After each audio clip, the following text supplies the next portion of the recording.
Hello all, welcome back to Answer Writing Initiative at 9 p.m. I'm Guna Mathivanan from Offices IAS Academy.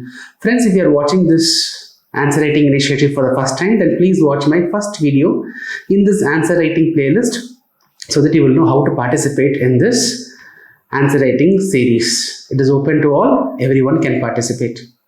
So in the last video, I gave you the question related to IPCC's warning regarding climate change and the risk of infectious diseases. Analyze the relationship between climate change and spread of diseases and suggest preventive measures to mitigate the risk. Right? So how to approach this question? The question highlights the recent report released by IPCC, which was revealing that more than 50% of infectious diseases will become more severe because of the climate change. That is what the report was saying. So we can start with that fact. The recent IPCC report has said that more than 50% of the infectious diseases is going to become, or it is going to worsen because of the climate change.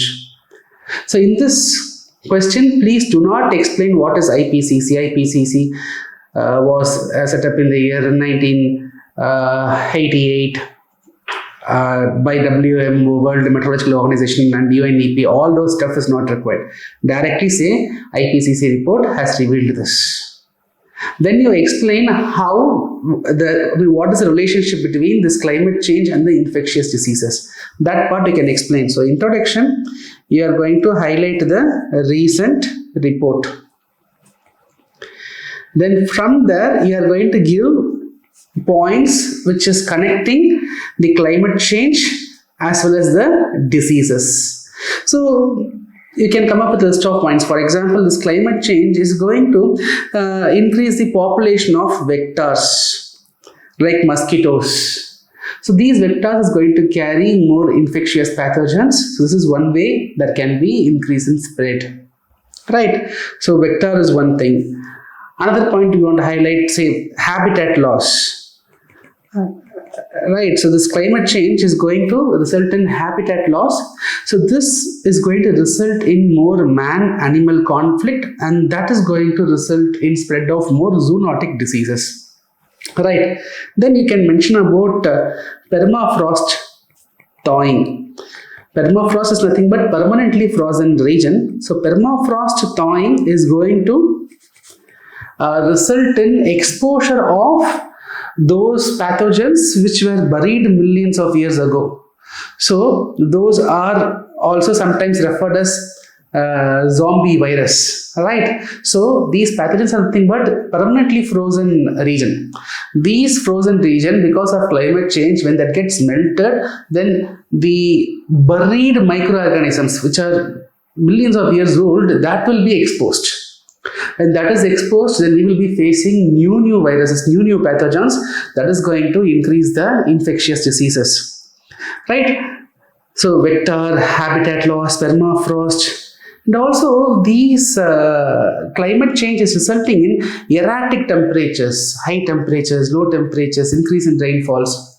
So these changes in the temperature, increase in the intensity of the rainfall pattern, all those is going to result in increased thriving of germs. So we can see increased thriving of bacteria and other pathogens.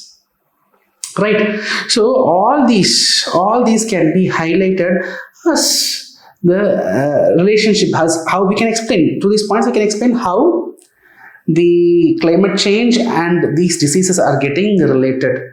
Then from there, you can go for the preventive measures. So how to address these problems, preventive measures. So one is vector management, right? Vector control measures, vector management, vector control measures, right? We need to have proper surveillance. We need to have a proper health surveillance at global level, at national level. We have to know, we have to promote a global level, national level research for finding out solutions for these emerging diseases. Right, so we have to come up with other legislative measures which is going to promote hygiene. See what WHO refers as WASH, that has to be promoted. So all these points, sustainable use of land has to be promoted. So all these points you can mention as preventive measures. Then finally you can conclusion, right? The above measures will definitely help us to prevent us from these emerging diseases. But however, in long run, the solution lies on effectively reversing the increase in temperature. So we need a global cooperated serious effort in reversing this climate change, reducing the temperature. That is what is going to give us real solution along with these mitigative measures. Right? This can be your conclusion. This is one model answer. Whatever I have discussed, I have given here. You can go through. Right? So answers. So Om Sneha, your introduction is fine. Introduction is fine. So you have given a link point connecting to the next topic. Very good.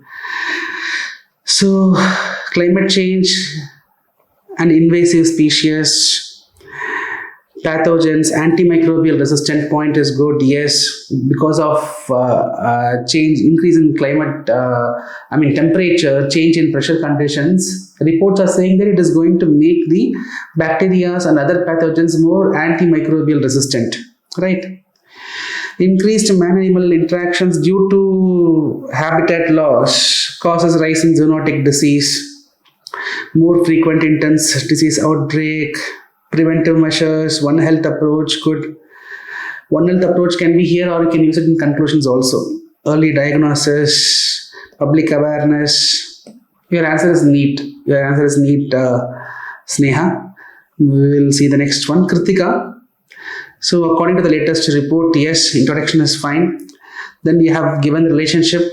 So climate change alters the precipitation suitable for the thriving of vector, rising temperature, behavior of vector, habitat loss, right?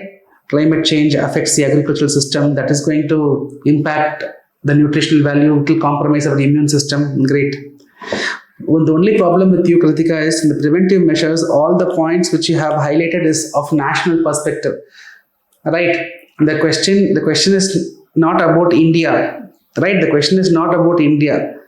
The question is very general. So the preventive measures should be little global, okay? But you have given more India specific, and also you have to suggest some measures, right? For example, universal immunization program, Mission Indradhanush, already we have. So you have to suggest something new, okay? And this statement is also not complete, right? The rest is fine. Harshini, your answer was neat. Your answer was neat. Introduction was fine. The relationship between you have given. So heavy precipitation, flash flood, vector-borne diseases, invasive species, permafrost thawing, habitat loss.